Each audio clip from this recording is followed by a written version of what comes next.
পরিবর্তন news channel আপনার কণ্ঠ আপনার পছন্দ। নমস্কার, পরিবর্তন নিউজ চ্যানেল আপনার স্বাগত আছে। নতুন আপডেট জন্য চ্যানেলকে লাইক, সাবস্ক্রাইব ও কমেন্টস করুন। আজকে পি আপডেট। আজ বিরোধিতায় কাঁপছে, চিৎকার করছেন, আলোড়ন রয়েছে। মোদি আবার আসছেন বলে বিরোধীদের মধ্যে আলোড়ন সৃষ্টি হয়েছে। বারবার সাংবাদিক সম্মেলন করে মোদি বিরোধী বা উপর আক্রমণ করছেন। সংসদীয় ব্যবস্থাকে ধ্বংস করবেন। দেশের ভিতরে ধর্মীয় বিভাজন সৃষ্টি করেছেন বিজেপি শাসক দল। দেশ বাঁচাও গণমঞ্চ এই সাংবাদিক সম্মেলনে করেন মোদি বিরোধী সংগঠনের সমর্থনে উপস্থিত ছিলেন পূর্ব বিধায়ক, সাংসদ, লেখক, সাংবাদিক সহ শিল্পী জগৎ। অধিক সন্ন্যাসীতে গাজন নষ্ট হয়। বিরোধী দল শুধুমাত্র চিৎকার করেন লোভে পড়ে গেলেন। তাই বলা যায় লোভে পাপে মৃত্যু নিশ্চিত আছে।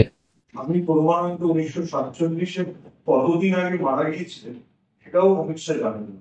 অমিত শাহের সাল তারিখ ইত্যাদি বিষয়ে একটু দুর্বলতা আছে।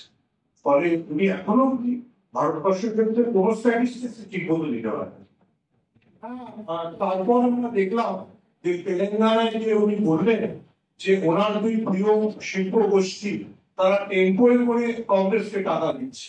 তো তারপরে বিরোধীরা জিজ্ঞেস করেছে তার মানে উনি নিশ্চয়ই জানেন যে টেম্পোয়ে করে টাকা যায় এবং সেই জন্য উনি তাদের বাড়িতে কিন্তু ইউনিভার্সিটি পাঠান। ফলে যিনি কাউকে খেতেও দিতে চান না, নিজেও ঘুষের বিরোধী, তিনি কেন ওনার ওই দুই পরিচিত শিল্প গোষ্ঠী আদানি এবং আম্বানির বিরুদ্ধে কোনো ব্যবস্থা নিচ্ছে না? ওরা বাধ্য হচ্ছে আজকে নির্বাচনের রাস্তায় থাকতে। আমরা অতীতে দেখেছি নির্বাচনের মধ্য দিয়েই ক্ষমতায় গেছে এবং তারপর এমন আইন এনেছেন সংসদে যে তিনি আগামী যতদিন 2 বছরের জন্য সেখানকার জার্মানিতে কোনো নির্বাচনই হবে না, তো চ্যান্সেলর তিনি থেকে যাবেন। পুতিনকে আপনারা দেখতে পাচ্ছেন, আবার উত্তর কোরিয়ার শাসককে আপনারা দেখতে পাচ্ছেন। সুতরাং নির্বাচনে ওরা বিশ্বাস করে নাই। সুতরাং নির্বাচনের ফলে যদি হেরে যায় তাহলে ওরা যা খুশি তাই করতে পারে। যারা নির্বাচনে বিশ্বাসই করে না তারা তো ওটাকে গুরুত্ব নাই দিতে পারে। সুতরাং দাঙ্গা বাঁধিয়ে দেওয়া, হাঙ্গামা বাঁধিয়ে দেওয়া, আমি বললাম আমেরিকার মতো দেশেও কি ধরনের ঘটনা ঘটেছে আমরা দেখেছি। কুন্তল যা বললেন তার সাথে মাথায় রাখবেন যে সুরাট আর ইন্দোরে কি হয়েছে।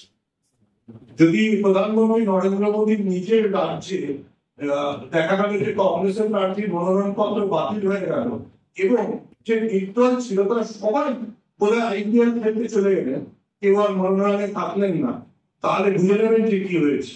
বা ইন্দোরের ভিডিওটাও মাথায় রাখবেন যে কংগ্রেসের প্রার্থী কৈলাস বিজয়বর্গীর সঙ্গে গাড়িতে ফিরতে ফিরতে কি বললেন।